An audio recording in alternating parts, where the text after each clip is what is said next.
Nous voici à la toute dernière émission de Solidarité, la toute dernière émission du pôle humaniste vis-à-vis de Direct 8.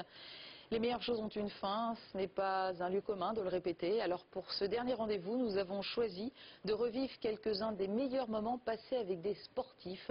Ces fameux sportifs au grand cœur qui savent si bien mettre au service de la solidarité et de l'humanisme les principes de vie qu'ils ont su acquérir année après année. L'esprit sportif est une façon d'envisager l'existence, d'envisager le monde au plus près de ce que l'être humain a de meilleur. Alors pour cet ultime rendez-vous avec la solidarité sur Direct 8, nous voulions lui rendre hommage.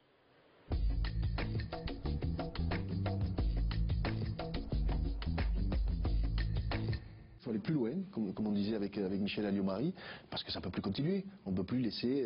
Qu'est-ce que vous avez envie de répondre à ceux qui vous disent, par exemple, bon, le racisme c'est une chose, on en parlera dans un instant, mais qui vous disent, voilà, il faut comprendre d'une certaine façon que le public soit mécontent parce que les footballeurs sont des gens très bien payés, il y a quelque part une obligation de résultat. Quelle est votre position par rapport à ça? S'ils les trouvent trop payés, il ne faut pas qu'ils aillent les voir, surtout. Et je dis d'autres, s'ils ne sont pas contents, il faut qu'ils restent chez eux, surtout qu'ils ne les regardent pas. Donc, vous savez, on trouvera toujours des excuses à tout. Ça, pour moi, c'est pas une bonne excuse. Qu'ils aient l'esprit sport. L'esprit sport, c'est quand on grandit dans le sport, bien sûr qu'on râle, qu'on est déçu quand on a perdu, mais il y a un certain respect à avoir de l'adversaire, un certain respect à avoir de son propre club, de ses propres partenaires, qui font partie intégrante de la vie d'un sportif. Il faut que le public ait le même état d'esprit. Voilà, la limite, un mécontent, au lieu d'aller casser, il vient pas. Voilà, bien sûr, ça, il vient pas, ou il a le droit de dire... C'est une façon de manifester il a le droit de dire, vous n'avez pas été bon. Voilà, mais ça doit s'arrêter là. Voilà. David Douillet, votre réaction à cette violence? Moi, je suis peiné parce que, comme Bernard, on est des sportifs, on a été formés, c'est notre école à nous, et ces agissements-là, enfin, on ne se reconnaît pas dedans, absolument pas. Donc il faut qu'on nous donne un coup de main sur ces sujets pour que les gens qui s'assèent dans les stades soient sport là pour le coup. Donc il faut les éduquer, il faut leur faire comprendre, il faut peut-être leur faire participer, je sais pas, inventer un système pour qu'ils pratiquent du sport, pour qu'ils soient remplis de ces notions-là. Je dis n'importe quoi, mais ça serait fabuleux que ces gens qui viennent consommer du sport le vivent aussi sur un terrain. Enfin bref, soient empreints de ces valeurs-là. Avec le système sportif, on verra tout à l'heure qu'effectivement votre mission c'est aussi de vraiment rendre le sport accessible à tous les publics. Un des remèdes, ce serait comme disait David Douillet, c'est de prendre le problème à la base, c'est de s'impliquer sur le terrain et d'amener le plus tôt possible les enfants vers le sport, avec un vrai discours derrière tout ça, sur les valeurs positives du sport. Bien sûr, mais aujourd'hui il est difficile de dire on va éduquer tous les gens qui viennent dans les stades. Je suis entièrement d'accord avec David, mais permettez-moi de dire, ça revient à l'école. Oui, si on met le sport à l'école comme une matière importante et que tout le monde en fasse jusqu'au moins jusqu'à la 3e, tout le monde sera éduqué, tout le monde aura les valeurs du sport, les valeurs du partage et du respect, et ce sont nos futurs supporters. Ce sera bien sûr, il y a des champions dans cette catégorie, mais il y a surtout nos supporters. Et je suis convaincu que l'état d'esprit changera. Aujourd'hui, je suis désolé, quand vous regardez des jeunes faire du foot, et moi j'habite à côté de Jambois et Jambois, bon, mais les filles courent des fois avec des talons comme ça, certaines sont avec des pullovers, ça montre aux gamins que mais le sport il faut le faire, mais ne vous inquiétez pas, ça sert à rien. C'est pas une bonne éducation. Moi je suis pour renforcer le sport à l'école parce qu'il donnera des valeurs qui seront bien sûr pour les champions, mais les champions ils vont dans des clubs après, donc ils continuent. Des valeurs de vie, parce que la baseline de la Fédération française de rugby, c'est le rugby école de la vie, c'est ça en fait. Oui, on apprend beaucoup de choses sur la vie en apprenant le sport. Oui, c'est un slogan que j'ai toujours connu moi. À l'école de rugby de Gaillac, je rentrais, il y avait le rugby, c'est l'école de la vie. Mais permettez-moi, je suis bien sûr amoureux de ce sport, mais il n'y a pas que le rugby qui est l'école de la vie. C'est un exemple, je veux dire, de prise en charge. Tous les sports sont l'école de la vie, à condition qu'on le communique à un maximum, c'est évident. Le judo, école de la vie aussi, David? Non, mais oui, bien sûr.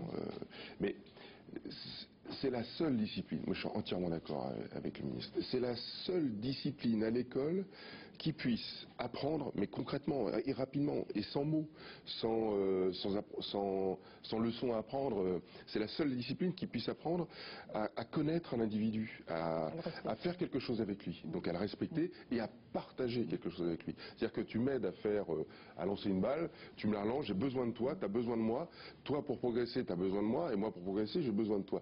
Cet échange, pour un combat en judo, pareil, c'est la même chose. Cet échange-là fait naître des valeurs de sociabilité, fait naître des valeurs et humaniste en plus, hein, vraiment au sens large, mais très tôt, et puis il faut le faire le plus tôt possible. Ouais. Et puis on apprend des règles tout simplement. Des règles, mais tout est appris là. Voilà. C'est pour moi, enfin, on est vraiment mal placé parce qu'il n'y a pas de personnes qui pourraient nous contredire. Mais pour nous, beaucoup de gens vous contrediront. Oh, ça peut arriver. Mais pour nous, moi, c'est une valeur fondamentale et essentielle. Au même titre que les maths, que l'anglais, que le français, c'est fondamental. Est-ce que c'est bien aussi que les sportifs aillent parler aussi de leur vie auprès des jeunes, s'impliquent sur le terrain aussi? Oui, parce que ça peut déclencher, ça peut allumer une flamme. Ça peut déclencher une vocation, ça peut déclencher une envie, ça peut... Ce sont quand même un petit peu les nouveaux, entre guillemets, prêcheurs d'aujourd'hui, parce qu'il y a un grand respect des enfants certes, pour le sport des jeunes.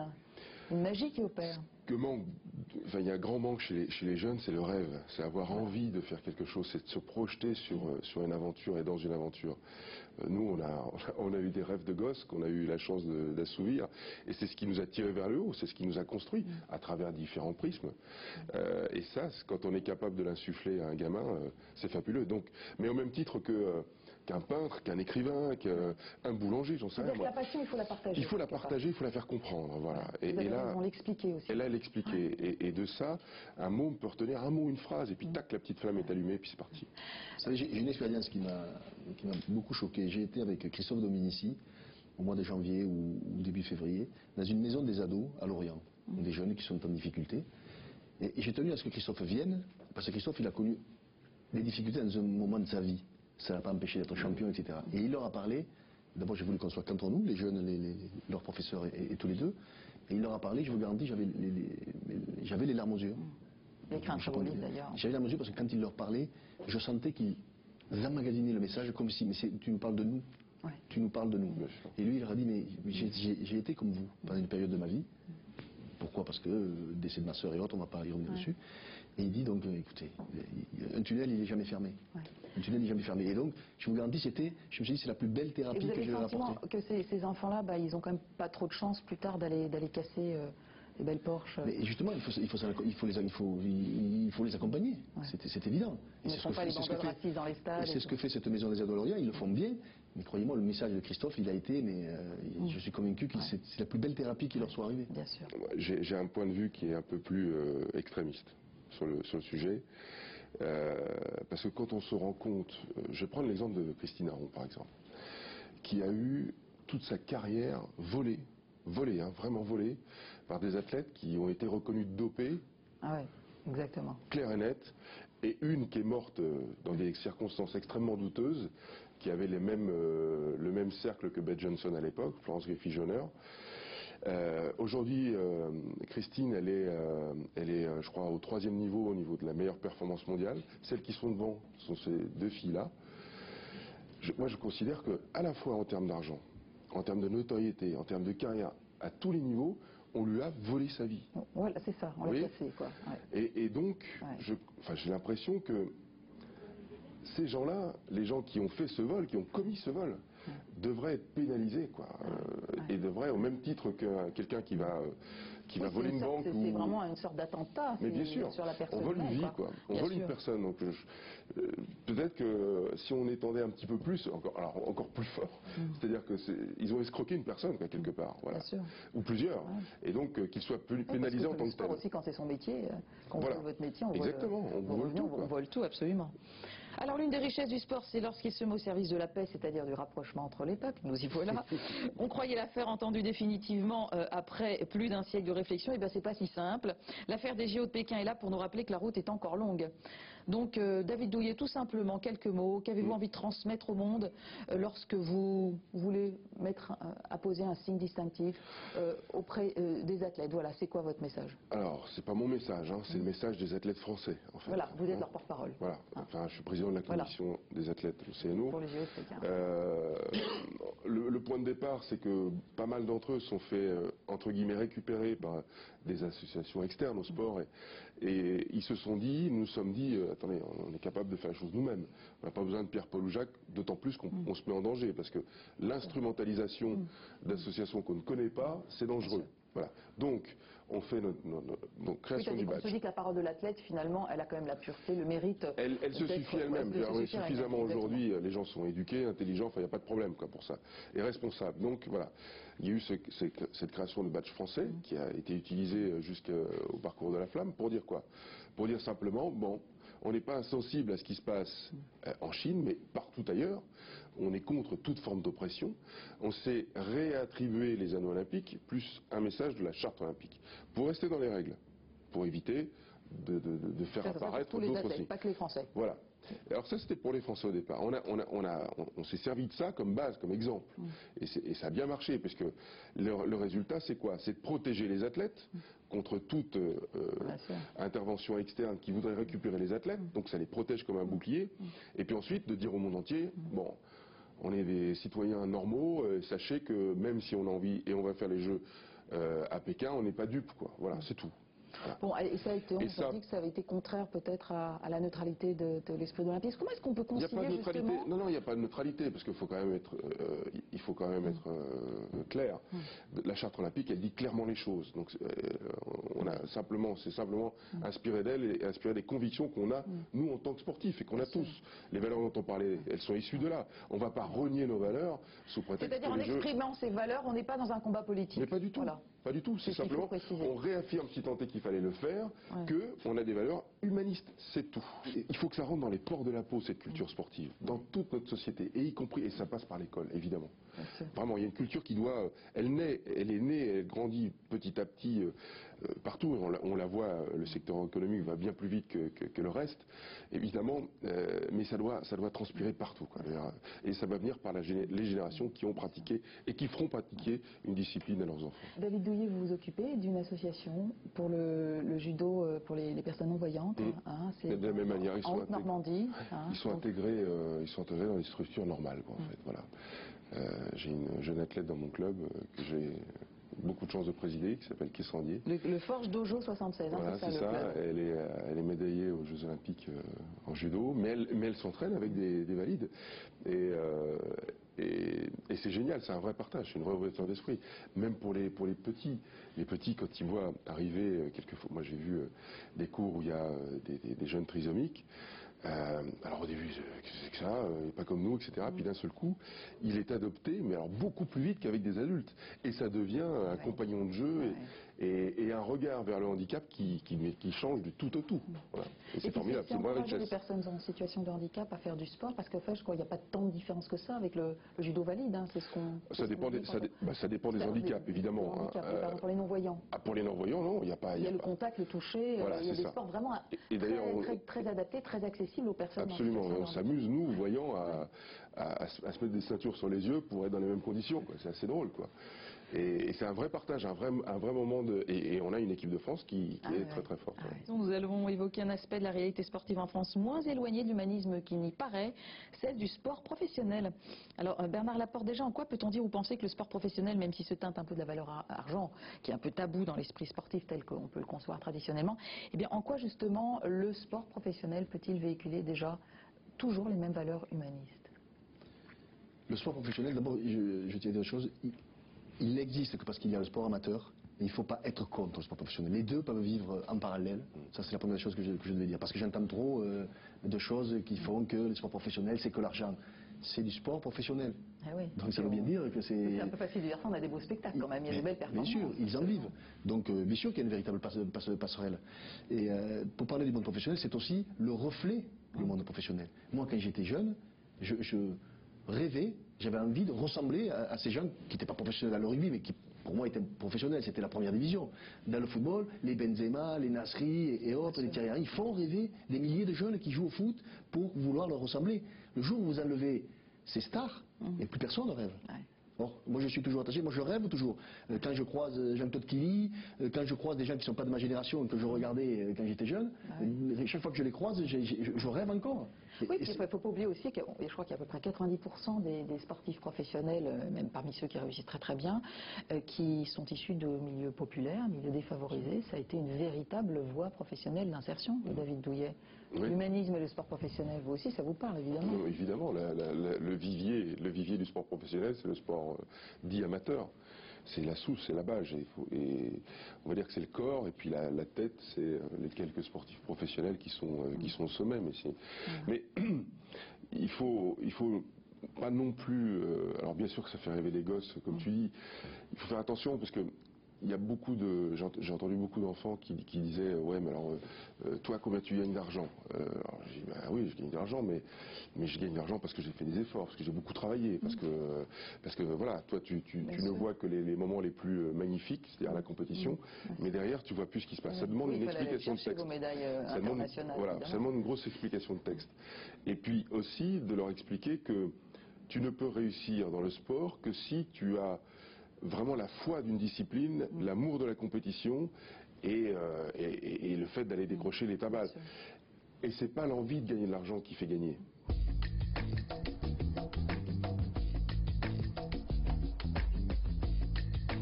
Le rugby en tout cas c'est un sport collectif, c'est un sport de balle. Et le premier moteur c'est quand même le plaisir au départ et le jeu d'une certaine manière. Après c'est vrai que il faut certainement une énergie, moi j'ai appris à détester perdre d'une certaine manière, même s'il faut savoir l'accepter. Et on parle souvent aussi de se faire mal. Alors là les sportifs collectifs, les sports individuels pardon, et notamment le vélo, je suis très admiratif, ou la natation, passer 7-8 heures. Enfin, c'est vrai comme en rugby, vous avez des nions partout. Ouais, mais c'est pas la même douleur, c'est une douleur qui est brève, et puis qui est liée au jeu quand même avant tout, même si c'est un sport de combat. Voilà. Après il faut une vraie énergie aussi. Oui, détester perdre, c'est vrai que c'est... Alors, est-ce que vous avez le sentiment qu'en étant passé depuis que vous êtes très jeune par la pratique d'un sport intensivement, ça vous a changé en tant qu'adulte? Vous n'auriez peut-être pas été le même si vous n'étiez pas passé par ce parcours, au niveau justement de la gestion des émotions fortes de la vie, négatives ou positives, ou peut-être de l'esprit d'équipe, de l'ouverture aux autres? Je sais pas. Pas. Je sais pas. Non, encore une fois, le plaisir, et puis c'est les étapes arrivent tout naturellement. On apprend à jouer au plus haut niveau, à gagner, à jouer pour son pays. Mais je vous le disais tout à l'heure, moi j'ai eu la sensation très nette quand j'ai arrêté ma carrière de joueur, de quitter le monde de l'enfance et de l'insouciance. Donc c'est surtout ça que je retiens quelque part. Je trouve qu'on est des privilégiés, surtout quand on a la chance de devenir professionnel, quelque part de vivre de sa passion. Donc c'est surtout vraiment, voilà, c'est ça que je retiens. Vous avez commencé à quel âge? À 5 ans et demi. C'est le bon âge pour commencer?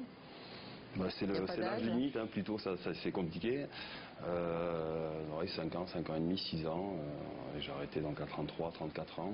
Et comment, à partir de quand on se dit j'ai quand même envie que ce soit ça mon métier, quels sont les indicateurs qui vous disent que vous êtes peut-être sur cette voie-là de façon extrêmement sérieuse et définitive quelque part? Ça dépend des tempéraments, j'imagine. Moi j'ai jamais eu ce type d'ambition quelque part. C'est venu tout seul? Voilà, je dirais que j'ai pas fait exprès quoi, quelque part. Je jouais, je m'épanouissais dans mon collectif, dans mon équipe avec mes partenaires. Et puis j'ai eu la chance d'être sélectionné au départ, je n'y croyais pas. J'ai jamais eu vraiment ce type d'ambition. Et même aujourd'hui, quand on m'a proposé de prendre l'équipe de France, j'ai été tout surpris. Je ne me suis jamais construit comme ça. Les choses sont venues un petit peu naturellement, un petit peu facilement certainement. Voilà, même je me souviens la première fois où j'ai eu mon premier salaire parce que j'ai connu le rugby amateur et puis le rugby est passé professionnel en 96, donc j'ai connu les deux rugby. J'étais tout surpris de recevoir mon premier chèque. Je me dis mais c'est ma passion, je prends du plaisir et en plus de me donner de l'argent. Enfin, j'avais ce rapport assez naïf à mon sport et je crois que c'est bien de le conserver aujourd'hui encore. Ça me gêne toujours quand on parle un peu d'état d'esprit professionnel, de faute professionnelle, parce que je crois qu'il faut, le moteur ça va être avant tout la passion. Je sais pas, dans profession il y a d'une certaine manière, on y met le savoir-faire, des compétences. Ça peut occulter peut-être les difficultés quand même auxquelles, la difficulté avec un grand D, parce que c'est pas anodin de pratiquer le sport de façon intensive, et ça c'est peut-être valable pour tous les sports. La joie, le plaisir, la passion du sport, du jeu, comme vous dites, finalement c'est ce qui domine, c'est ce qui fait qu'on continue, qu'on arrive même à affronter des situations parfois très difficiles. Oui, moi ça a été mon moteur, mais bon, je parle à titre personnel et je trouve que bon, je suis un privilégié parce qu'il y a beaucoup de gens qui auraient aimé certainement avoir mon parcours. Qui n'ont pas eu cette chance, qui ont certainement fait autant d'efforts que moi. Encore une fois, moi j'ai plutôt été animé par un esprit ludique. Bon, il y a eu des contraintes, c'est vrai, mais voilà. Puis je parlais de ce sport avec Avec de la passion, parce que par rapport à la profession, quand elle est passionnée, on y met plus encore une fois que les compétences, on y met aussi on y met tout son cœur, on y met tout son courage, on y met ses tripes, et donc c'est surtout ça qui est important. Ce qui me plaît en rugby, c'est aussi les différences de tempérament, de physique aussi. Il y a vraiment des gens extrêmement différents entre un pilier et un trois quarts aile, physiquement, humainement aussi, et je crois que ce qui fait la richesse d'un collectif, d'une équipe de rugby, c'est vraiment justement ces différences. Donc à l'échelle d'un peu de notre société, c'est aussi quelque part un bon exemple, parce que le collectif se nourrit de ces différences, il faut les accepter, et quelque part le collectif rend à ces individus, ces particularités, ça. Bon, après il faut quand même un cadre commun au niveau des valeurs, au niveau des règles, mais il y a des personnalités qui peuvent s'exprimer aussi, c'est ça qui est important. Je trouve aussi, c'est ça qui est intéressant, c'est ce qui fait grandir un collectif, quoi. On n'a pas besoin de 15 soldats bêtement disciplinés, c'est souvent aussi, puis dans la vie, c'est comme dans la vie, on se trompe aussi, on fait des erreurs, parce que moi je préfère des joueurs à la limite qui ont plus de tempérament, il vaut mieux toujours plus que pas assez ou que moins en tout cas. Est-ce que vous tenez compte du talent, mais aussi de l'harmonisation des personnalités de tous les individus qui vont être sélectionnés au sein d'une équipe? Oui, c'est ça, ouais. Il faut qu'ils s'entendent bien, quoi. Exactement, il y a une sorte d'équilibre, donc un équilibre purement rugbystique en termes de qualité, mais après il y a aussi un équilibre affectif, on va dire. Stéphane Roche, lorsque Marc Évremont dit que c'est la passion du jeu qui a dominé, on peut imaginer que c'est pas forcément pareil pour le cyclisme, où il y a véritablement une difficulté extrême, c'est l'endurance, un effort particulier à fournir sur le plan physique déjà. Vous avez aussi ressenti, depuis que vous étiez très petit, ce plaisir du jeu, même dans un sport comme le cyclisme? Je pense que c'est, comme dit Marc, la première chose, c'est le jeu. Il faut que ce soit d'abord un hobby, il faut que ce soit un jeu, il faut que ce soit pour le fun. Et puis après, peu à peu, on se retrouve bêtement devant une carrière professionnelle, si ça doit arriver. Parce que même quand j'ai fini ma carrière, après avoir fait 13 ans de carrière et peut-être 20 ans de vélo, je cherchais à faire autre chose en me disant que le vélo maintenant m'a tout apporté.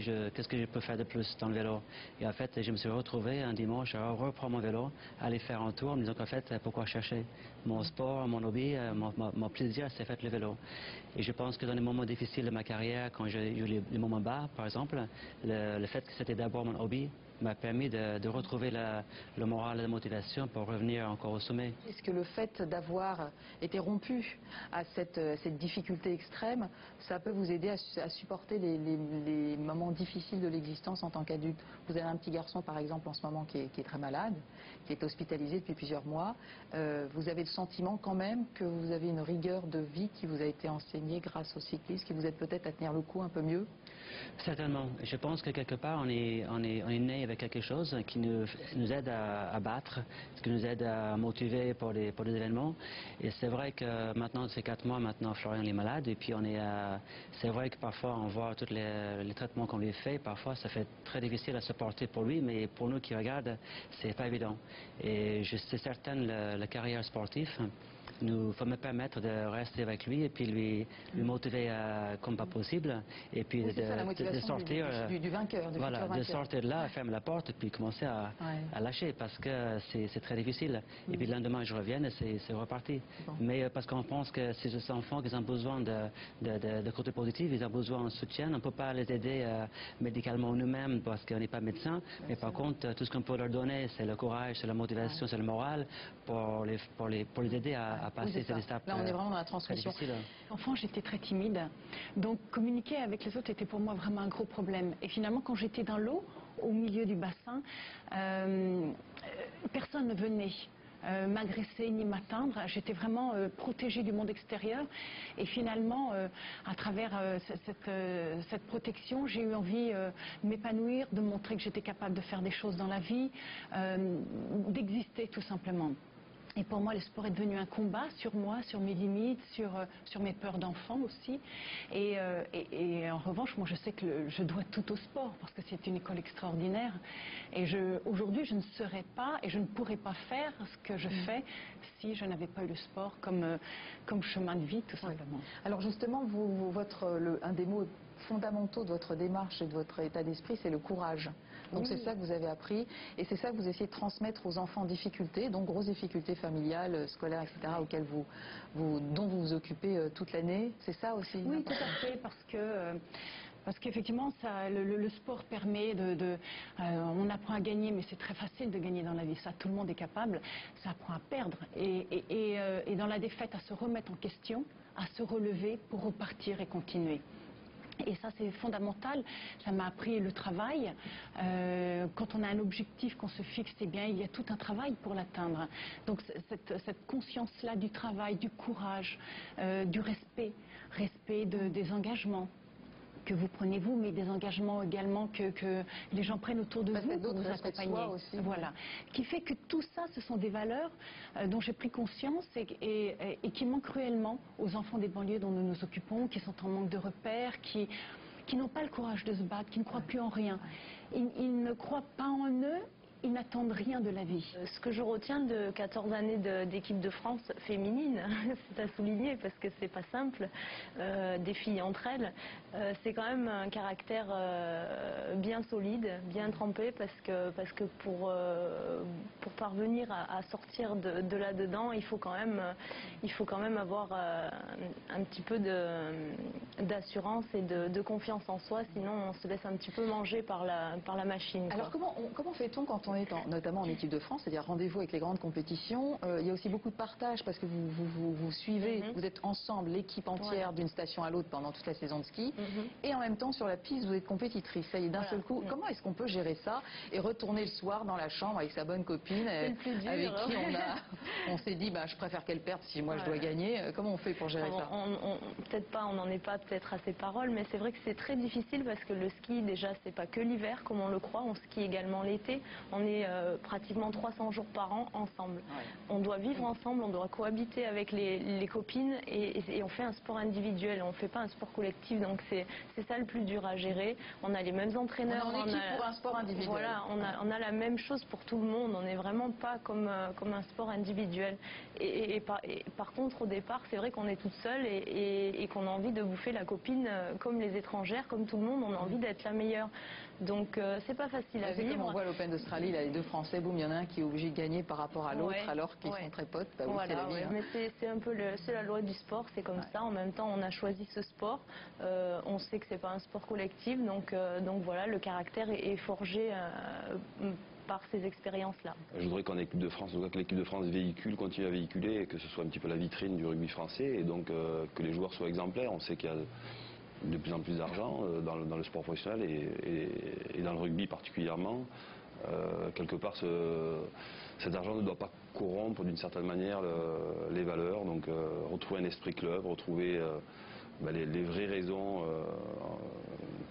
qui ont conduit ces joueurs à venir jouer au rugby. Après, évidemment, il y a une reconnaissance individuelle de leur talent et donc plus d'argent, des contrats publicitaires, mais en tout cas que ce soit ces valeurs, les valeurs liées au rugby qui soient mises en avant. Alors justement, comment est-ce qu'on peut préserver justement la dimension humaniste du sport dans un contexte de professionnalisation, d'argent qui arrive? Bon, c'est plus le cas pour le football évidemment, mais justement, comment est-ce qu'on peut recentrer toujours le débat et faire en sorte que le sport reste beau, même lorsqu'il est riche, avec de l'argent, avec de querelles de pouvoir, etc. Il faut être vigilant, parce que je disais, je suis entraîneur de haut niveau, mais je suis malgré tout, je me contredis un petit peu éducateur. Et donc il faut être vigilant par rapport à éviter de tomber dans certaines dérives, la violence, l'excès d'individualisation de ce sport quelque part, faire sentir aux joueurs qu'ils ont besoin de leurs coéquipiers, encore, ils le savent en principe, d'autres dérives comme le dopage aussi, donc à nous d'être vigilants, même si on est entraîneur de niveau, faire comprendre à nos joueurs, à nos hommes que la performance n'excuse pas tout. C'est important aussi un jour de transmettre, d'enseigner ses passions et de retrouver des gens qui ont tout à apprendre de vous, avec votre savoir, votre expérience. C'est très important et c'est vrai que lorsqu'on sort de autant d'années d'équipe de France, eh bien, on réfléchit un petit peu à la suite, à ce qu'on a envie de faire et surtout à ce qu'on n'a pas envie de faire. Et pour moi, le ski, ça revenait toujours au milieu et ça reste mon unique passion. Donc essayer de transformer un petit peu la compétition, à transmettre aux jeunes. Je travaille notamment dans les clubs, dans ma station à Pralou, dans le sud de la France. Et c'est vraiment un objectif d'arriver à transmettre mon expérience, mon vécu, ma passion et le plaisir que j'ai de faire du ski à ces petits gamins. On a aujourd'hui grâce au sport. Un jour, quelqu'un m'a dit que banal, c'est qu'une femme, son mari faisait du vélo. Et puis moi, j'ai joué au football, mais j'étais un gardien but. Et puis, il vécut dans un lotissement. Il y avait un terrain de foot au milieu. Elle passait devant le but et dit, mais Stéphane, t'aimes le vélo? Je dis, oui. Bah, il y a un club qui va démarrer mercredi prochain, va. Et je suis là maintenant, grâce à ça. Donc, il faut vraiment, ça tient à pas grand-chose.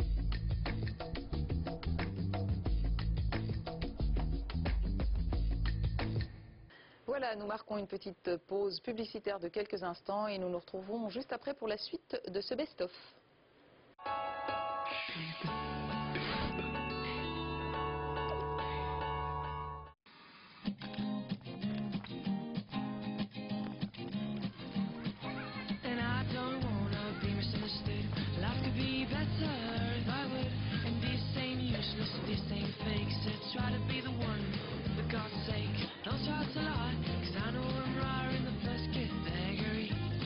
Partout où vous irez, ils vous suivront. Avec 25 chewing-gums, c'est le nouveau Frident My Bag. Frident, et dire que vous pensiez que ce n'était qu'un chewing-gum.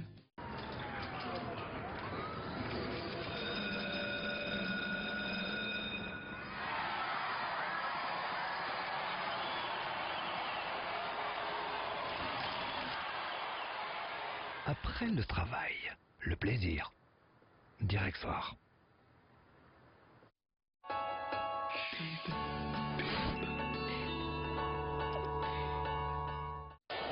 Dimanche à 16h, l'EDF Energy Cup continue sur Direct 8. Deux sélections mythiques s'affrontent pour la coupe anglo-galloise de rugby. London Irish contre les vainqueurs de l'an passé, Ospreys. Vivez un match décisif dans une compétition devenue incontournable. Le troisième tour de l'EDF Energy Cup. C'est dimanche à 16h.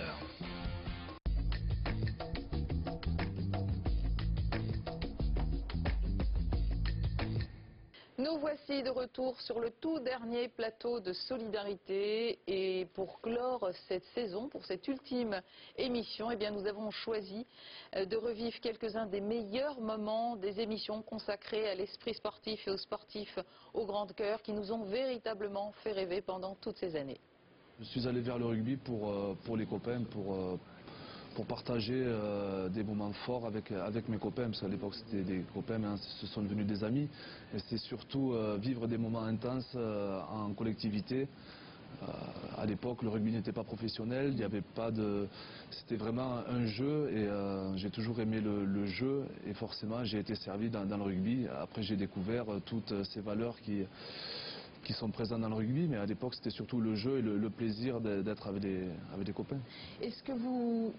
Quand vous rencontrez des jeunes qui sont rugbyman, vous sentez peut-être une petite différence de comportement? Est-ce que ça a un véritable impact sur l'évolution du jeune, de l'adolescent, de l'enfant, sur son comportement en société? Forcément, la médiatisation du rugby n'a pas fait que du bien parce que les jeunes aujourd'hui veulent faire comme les grands ou les pros qu'ils voient à la télé. Je suis bien placé puisque j'ai un fils de 8 ans qui fait du rugby, qui essaye de faire comme Vincent Clerc ou comme Frédéric Michalak. On tombe un tout petit peu entre guillemets dans les paillettes, mais bon, c'est fatal, c'est comme ça. C'est victime de son succès, mais c'est bien d'avoir du succès aussi. Voilà, mais moi au départ, le rugby c'est un jeu, on est là pour s'amuser et des fois ça devient un peu une guerre pour faire comme les grands qui s'accrochent, qui veulent pas perdre et ça des fois c'est un peu le... Mais bon, c'est toujours quand on voit les gamins, le plaisir qu'ils prennent à courir derrière un ballon, bon, ça reste quand même un sport extraordinaire. Vincent, alors comment est-ce qu'on peut expliquer au grand public que derrière ces colosses là qui s'affrontent physiquement, il y a beaucoup de finesse. Il y a justement la finesse de ces valeurs humanistes. Ouais, mais je crois que déjà le rugby c'est pas qu'un sport de contact, c'est un sport d'évitement. Des fois on oublie un peu de le dire. Vous avez raison de souligner. Que le but n'est pas forcément de rentrer dans son adversaire. Si on peut d'abord essayer de le contourner, c'est toujours plus facile. et on se fait moins mal. Mais après, c'est vrai que c'est quand même une histoire d'affrontement, une histoire de courage.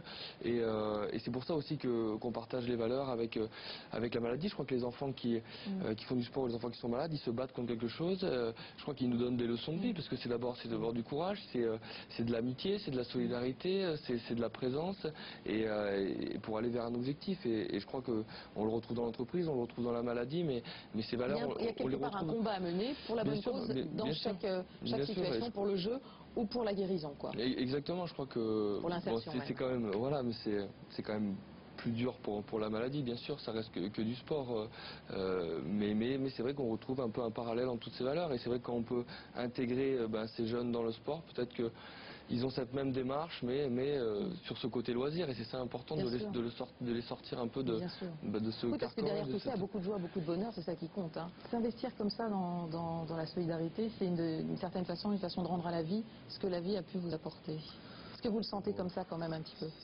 C'est tellement peu le temps qu'on donne. C'est vrai qu'on a des contraintes par rapport à notre planning sportif, mais c'est tellement peu par rapport à ce qu'on pourrait donner. Et puis par rapport à...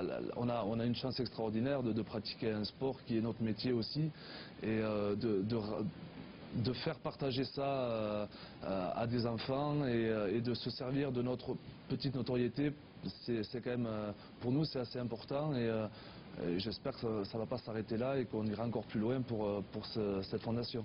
Tout le monde a joué le jeu quand même, c'est sympa là aussi, cette proximité avec les petits. Mais je crois voilà. que vous ne restez pas dans votre bulle, dans votre tour d'ivoire. Je crois que Thomas le sait, il y a un échange particulier avec les enfants, il y a un échange qui est très simple, et il y a un retour qui est énorme des deux côtés. On sent qu'on leur apporte quelque chose de nouveau, parce que nous on ne se rend pas compte que la notoriété des fois ça peut apporter un peu de plaisir, un peu de bonheur, parce qu'ils ont l'impression quelque part qu'on est inaccessible, alors que c'est pas du tout le cas, et que nous on a envie de passer du temps avec eux avec nous, et donc il y a ce rapport qui fait qu'on passe des belles journées ensemble, et ça fait des super souvenirs. On ne peut pas se passer de vous poser the question, la Coupe du Monde qui arrive, et demain, Christian Dulin, c'est l'annonce par Bernard Larpotte des sélectionnés de cette Coupe du Monde. Il y en aura 30 sur 40. Comment vous vivez ça, Vincent? Pas très bien. Si, bien, avec de l'anxiété, c'est normal. Ça fait maintenant, ça fait 4 ans que je me suis fixé cet objectif. J'avais pas fait celle de 2003, donc c'est vrai que je m'étais, voilà, j'ai fait pas mal d'efforts pour être au niveau, pour essayer de répondre aux attentes du haut niveau. Donc maintenant, voilà, il n'y a plus rien à faire, c'est l'attente, donc c'est le moment un peu le plus stressant, donc plus que quelques heures. Quelques mots sur votre palmarès à vous? Ouais. Vous avez fait mieux, on va dire. J'ai été 2 fois champion d'Europe avec Toulouse, j'ai une vingtaine de sélections avec l'équipe de France. Des tours à destination, et voilà, mais c'est vrai que là plus rien ne compte, je crois que c'est... Puis à préciser aussi, vous êtes étudiant, Master 2, marketing, communication, c'est aussi ça le rugby, on a beau être professionnel, on a quand même encore, on accorde encore de l'attention, d'importance aux choses de l'esprit, c'est important de souligner. Vous avez le mot de la fin, Thomas Lièvremont, et vous le vivez comment? Peut-être un peu plus sereinement, peut-être on n'est jamais sûr, plus zen? Non, plus zen, parce que je ne fais pas partie des favoris, mais j'ai toujours ma chance, et j'y crois encore. Moi aussi j'ai fait des efforts, mais comme tous les joueurs sélectionnables pour participer à cette Coupe du Monde. Je crois que j'ai un peu plus de recul que Vincent. J'ai eu la chance de participer en 99 à cette Coupe du Monde. Donc voilà, si je suis pris, ce sera une agréable surprise. Sinon, c'est que il y aura une chance pour les autres, et je serai content pour eux. Vous serez à côté d'eux, j'imagine, à côté des potes, c'est clair. J'espère qu'il y aura beaucoup de copains. Il y a beaucoup de copains sélectionnés, donc pour moi, c'est le plus important.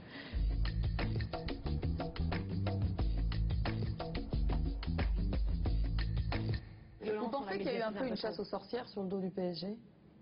Mais tout le monde en a profité. En plus, on est en campagne électorale, donc tout le monde en a profité, que ce soit des hommes politiques, tout le monde avait son mot à dire.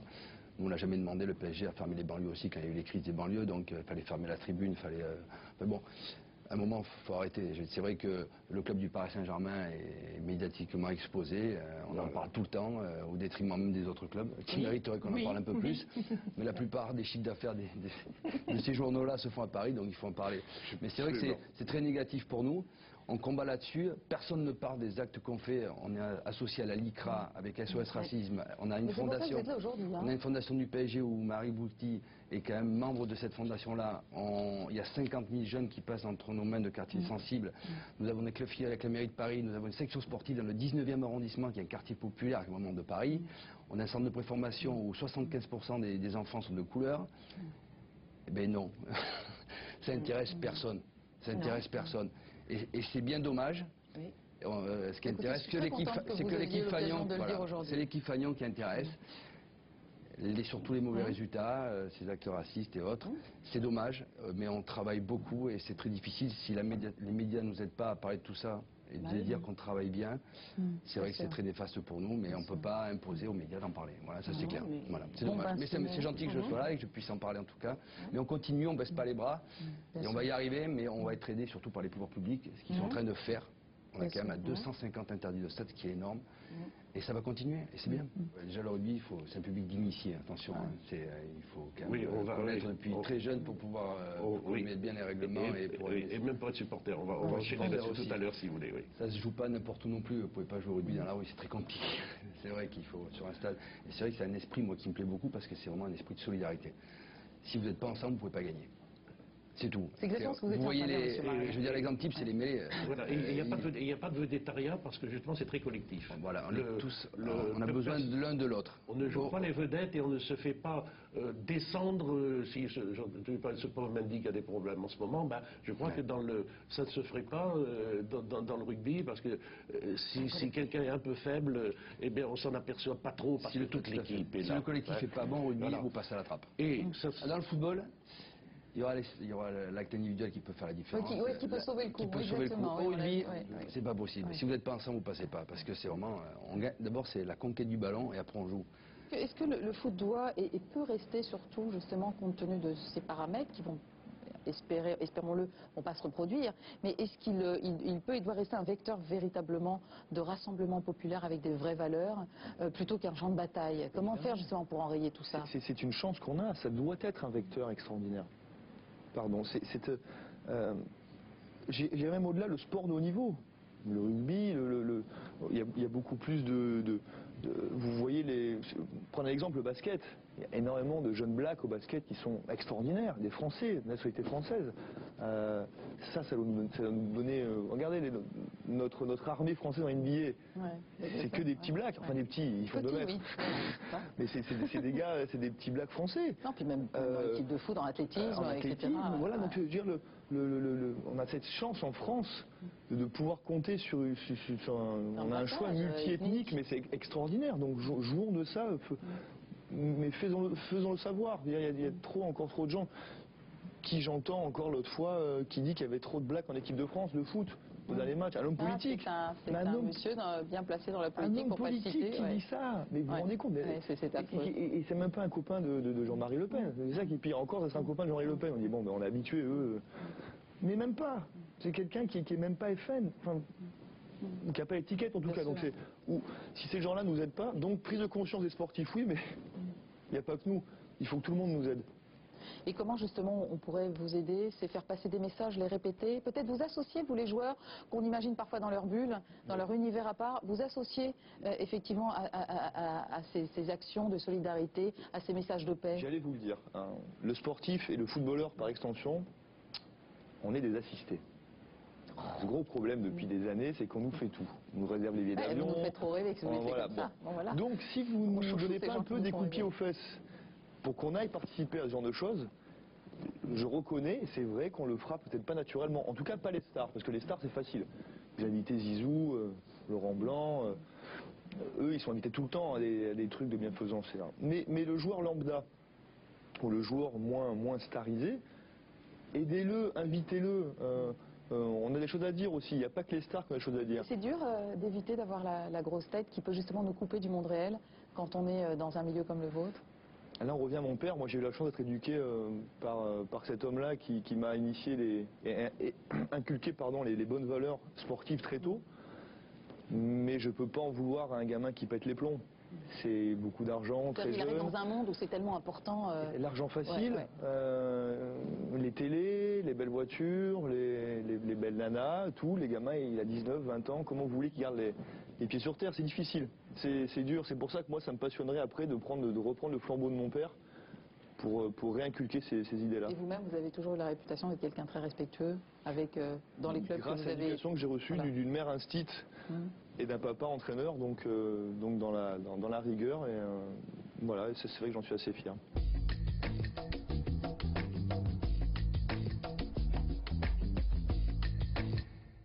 David, alors vous, on vient de voir pas tellement de différence. Le sport, faire du sport, c'est faire du sport, voilà, qu'on soit valide ou handicapé.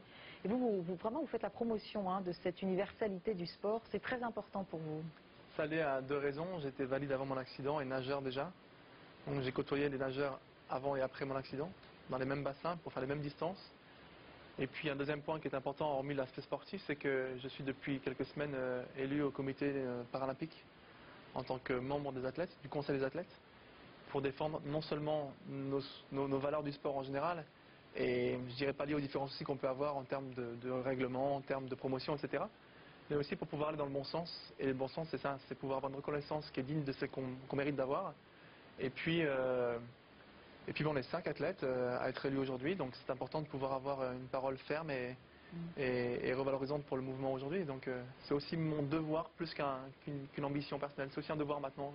Et pour parler du regard des autres, est-ce que vous avez le sentiment que quelque part votre immense talent peut venir compenser les a priori liés au regard qu'on porte sur le handicap? Certains considèrent que le haut niveau est une sorte de vitrine, si vous voulez, de la partie handisport qu'on ne voit pas, loisirs, etc. À la lumière des médias, on dira oui. À la lumière des athlètes en général, nous sommes des athlètes à part entière. On fait le même travail, le cheminement est le même, que ce soit d'un point de vue compétitif ou loisir. On va vers un sport qu'on aime et on travaille pour ça. Mais bien entendu que les médias sont tellement importants aujourd'hui. Donc de ce point de là, on peut dire bon. Quels sont les leviers de la motivation pour continuer justement à être compétiteur alors qu'on sait que bon, d'un seul coup, boum, on va aller moins vite, on va faire quelque part le même sport différemment quand même. Comment on l'accepte cette différence de pratique? On a pu me permettre de comprendre et d'apprendre que les Jeux paralympiques existaient et que c'était des Jeux avant d'être des Jeux paralympiques ou olympiques, mais des Jeux. Donc une possibilité de retourner à la compétition pour moi et peut-être un défi aussi, une sorte de challenge d'aller encore plus loin dans la compétition, dans l'effort.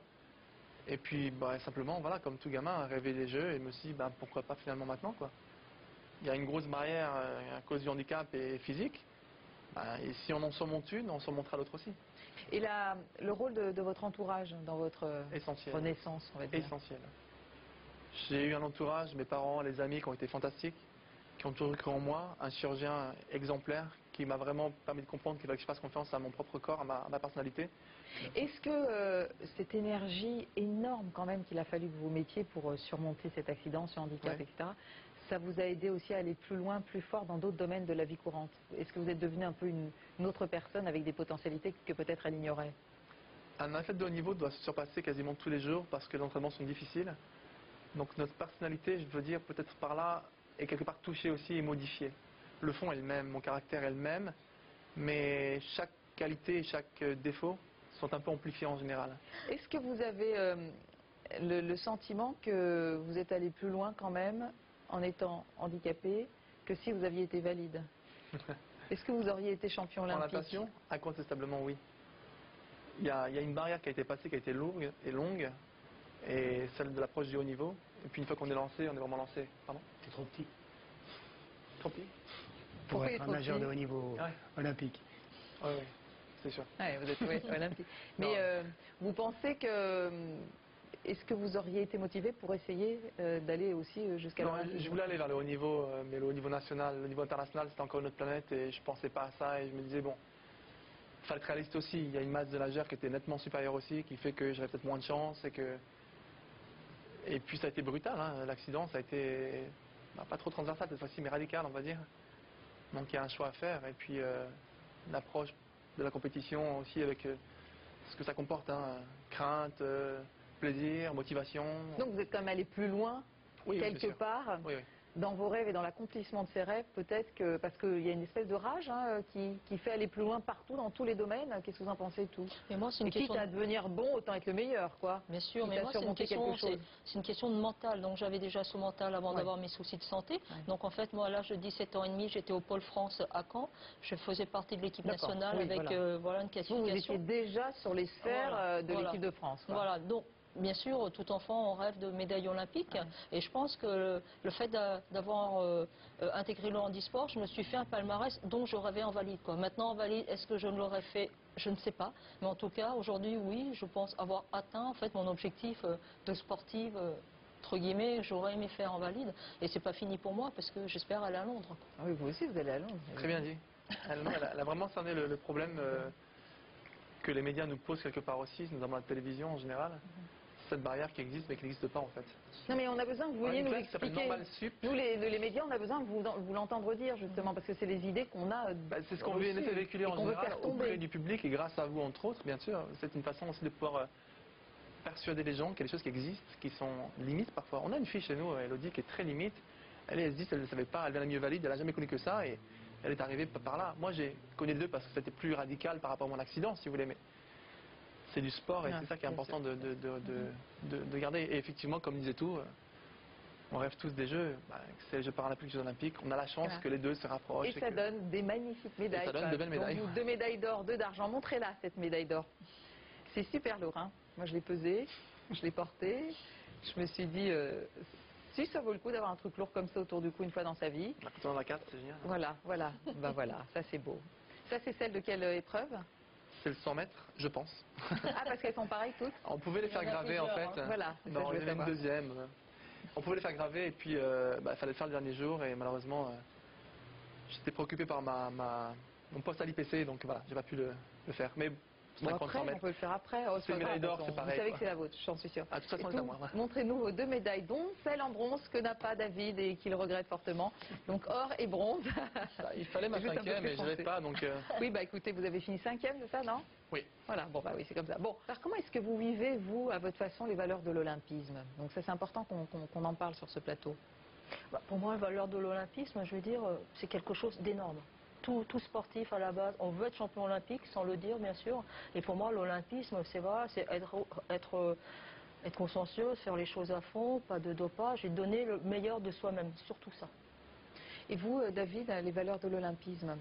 Ça passe par un sentiment d'universalité en fait. C'est le seul endroit où, la seule compétition où vous pouvez avoir tous les pays du monde en même temps. Quoi. Et ça c'est vraiment fantastique.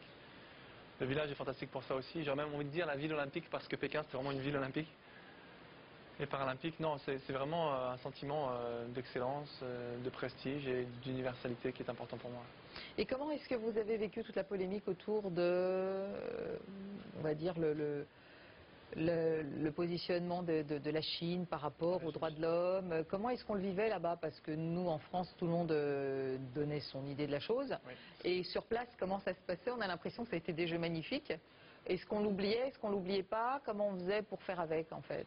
Ça a été un affrontement avant. Je me suis posé des questions avant de partir. Quand on a vu la flamme passer à Paris et le drame qui s'est produit ou les drames qui se sont produits, j'ai pris peur. On m'a dit mais on se trompe de cible. C'est les ambassades, c'est pas nous, on est athlètes, on n'a rien à voir avec ça. À la rigueur, on est peut-être la seule minorité ou majorité qui sommes vraiment purs ou sains. Et on l'a retrouvé sur place à Pékin, dans le village, sur les compétitions. On savait qu'il y avait quelques soucis, mais on ne l'a jamais vécu. Qu'est-ce que ça fait d'entendre la Marseillaise sur un podium? Pour soi. Vous voulez que je pleure là? David? Vous voulez que je pleure encore? Ah oui, la fille sympa. Non, pleurez pas, mais on sait, on peut imaginer, mais en dehors des larmes, voilà comment vous l'exprimez avec des mots. Il y a 2 sentiments. Il y a l'égoïsme d'un athlète qui rêve de ça pour lui, et qui une fois sur la première marche, parce qu'il n'y a que la première marche où on entend la Marseillaise. Ben oui, c'est clair. Il le partage avec personne. Je pensais à beaucoup de monde autour de moi, mais au fond de moi, c'est très personnel. Et puis il y a le fait que on l'ait peut-être eu la chance d'entendre le voir à la télévision aussi, et qu'on soit en vie en se disant quand c'est que c'est pour moi, quand c'est que c'est mon tour. Et puis moi c'est ma première Marseillaise, la première médaille, mon premier titre. Première de la délégation française. Première délégation française aussi, et ça faisait beaucoup à la fin. Les copains qui chantent, Jean Millet qui hurlait pour la dernière, et pas que lui, mais tout le monde. Quand je suis montée sur le podium, je me dis tout, déjà ne pleure pas parce que je suis très très émotive. Et je me dis en fait sur le podium, on se dit quel soulagement quoi. Je dis enfin on a bien bossé et je pense que c'est le sentiment du travail bien fait. Ouais. Voilà, tout à fait, les gens qui nous entourent, les gens qui nous ont aidés à gagner. Et je pense que c'est ça en fait la Marseillaise. Elle n'était pas que pour moi, elle était pour toute une délégation. Et on se dit on a bien bossé. Voilà, c'est fini, comme dirait la chanson. Alors pour terminer, je voudrais bien sûr remercier toutes les équipes techniques, les équipes de production, les équipes rédactionnelles de Direct 8 qui ont su si bien, à leur manière, participer elles aussi à l'élan solidaire et humaniste de la chaîne. Je vous souhaite une très bonne journée. Je vous dis à très très bientôt. Ciao.